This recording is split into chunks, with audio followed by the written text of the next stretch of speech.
Hi friends, ரவை cake எப்படி செய்யுதுன்னு பார்க்கலாமா? ஒரு ஹாஃப் பவுல் ரவை, ஹாஃப் பவுல் சர்க்கரை, அதுக்கப்புறம் ஒரு ஹாஃப் டீஸ்பூன் உப்பு, அதுக்கப்புறம் ஹாஃப் டீஸ்பூன் பேக்கிங் சோடா, அதுக்கப்புறம் ஒரு ஹாஃப் பவுல் ஆயில் சேர்த்துருக்கேன்.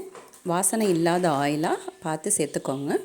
ஹாஃப் பவுல் தான், இந்த பவுல் கணக்கு தான் நான் எல்லாத்துக்குமே சேர்த்துருக்கேன். இந்த அளவுகள் வச்சு தான் நான் செஞ்சுருக்கேன். இந்த பவுல் அளவு தான் நான் வச்சு செஞ்சுருக்கேன். அதுக்கப்புறம் பார்த்திங்கன்னா ஹாஃப் பவுல் பால் சேர்த்துக்கலாம். காய்ச்சி ஆற வச்சின பால். அதுக்கப்புறம் வெண்ணிலா எசன்ஸ் ஒரு 2-3 ட்ராப்ஸ் போதும், அதுக்கு மேலே சேர்க்க வேண்டாம். அதையும் எல்லாமே ஊற்றிட்டு அதுக்கப்புறம் நம்ம எல்லாமே மிக்ஸ் ஆகிற மாதிரி நல்லா கலந்து விட்டுக்கலாம். இது முட்டை இல்லாத ரவா கேக், நீங்களும் ட்ரை பண்ணி பாருங்கள். நல்லா கலந்து விட்டுக்கலாம். எல்லாமே அடியிலலாம் இதாக இருக்கும், கலந்து விட்டுக்கலாம்.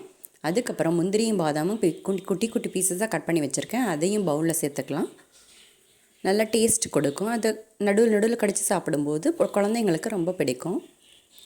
அதுக்கப்புறம் ஒரு டூட்டி ஃப்ரூட்டி நான் ஒரு க்ரீன் கலர் வச்சுருந்தேன், அதை மிக்ஸ் பண்ணிக்கலாம். இதுவும் நல்லா டேஸ்ட்டு கொடுக்கும். நடுவில் கடித்து சாப்பிடும்போது நல்லா டேஸ்டியாக இருக்கும். அதையும் கலந்து விட்டுக்கலாம். கலந்து விட்டதுக்கப்புறம் ஒரு 20 மினிட்ஸ் ஊற வச்சதுக்கப்புறமா நான் இது தயிர் கலந்துருக்கேன். 20 மினிட்ஸ்க்கு அப்புறமா தான் இது தயிர் கலந்துருக்கேன். நல்லா கலந்து விட்டுக்கலாம். அதுக்கப்புறம் ஒரு ஹார்ட்டின் ஷேப்பில் பேக்கிங் ட்ரே வச்சுருக்கேன்.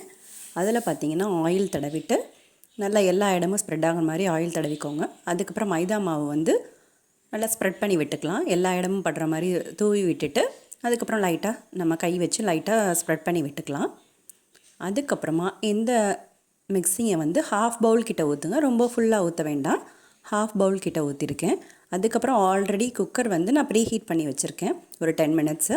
அதுக்கப்புறம் அதுக்குள்ளார ஸ்டாண்ட் வச்சு இந்த இதை வச்சாச்சு. ஒரு 25 மினிட்ஸ் வேகட்டும்.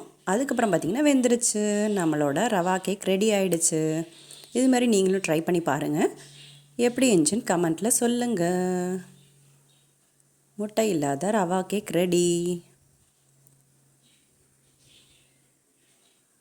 உங்களுக்கு பிடிச்சிருந்தா ப்ளீஸ் சப்ஸ்கிரைப் பண்ணிக்கோங்க ஃப்ரெண்ட்ஸ். பாய்.